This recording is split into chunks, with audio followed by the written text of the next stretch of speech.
Hey, y'all, come look at this.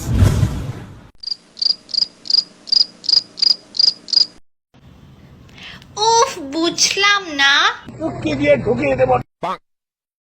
তোমরা জানো না আমি এখনো ছোট। আমাকে এরকম পচা কথা কেন আস করো? জানি না। আচ্ছা যাই হোক, তুমি বলেছো এটা, তো আমার এমন একজনকে লাগবে বড় হই যার মধ্যে কোনো খুঁত থাকবে না, সে হবে নিখুঁত। So thank you. তোমাকে ভালোবাসি, আই লাভ ইউ টু। আর তোমাকে বিয়ে করতে চাই, তোমাকে লাভ করি। ইংলিশ বলো, ইংলিশ ইউ বলো। টিসি not too much, I love you too. আমি তোমাকে ভালোবাসি, I love you too very much. আমি তোমাকে লাভ করি, শেয়ার করি, মত করে।